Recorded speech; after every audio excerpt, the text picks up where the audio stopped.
একটা সংসার করতে প্রয়োজন একটি নারী এবং পুরুষ। আশেপাশে থাকে পরিবারে আরও লোকজন।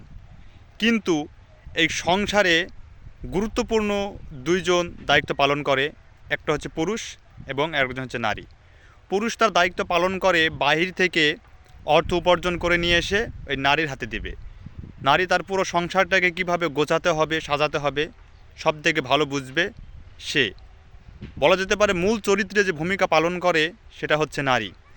এখন এই নারী যদি সব সময় নিজের পরিবার এবং স্বামীর পরিবার বাদ দিয়ে এখন যদি বাবা মার বাসায় বেশি যাতায়াত করে, তাহলে কিন্তু সেই সংসারে কখনো উন্নতি করা সম্ভব নয়।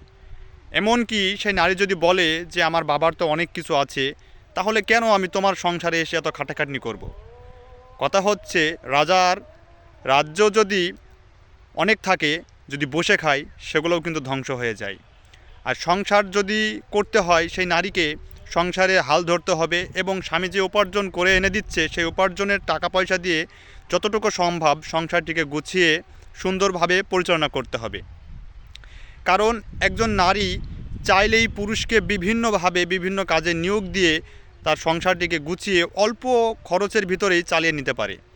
কিন্তু নারী যদি মনে করে যে সে যা করছে তাতেই চলবে, আমি এভাবেই চলে যাবে, বেশি পোশাক আশাক, বেড়ানো ঘোরা ফেরা, যদি সব দিকে যদি নারী সবসময় উন্মাদ মাতাল হয়ে থাকে, সংসার কখনো উন্নতি করা তো দূরের কথা, সংসার গোছানোই সম্ভব হবে না। এমনকি সে যদি তার শ্বশুর শাশুড়ির সাথে খারাপ আচরণ করে, তাদেরকে দেখতে না পারে, সেবা যত্ন না করে, ভবিষ্যতে সে নারী কিন্তু তার সন্তান হবে, সেখান থেকে কিন্তু সে ভালো কিছু আশা করে না। কারণ ওই ছেলে কিন্তু তার শ্বশুর শাশুড়িকে যথেষ্ট সম্মান করে, ভালোবাসে, তারা যদি আসে ভালো আপ্যায়ন করে।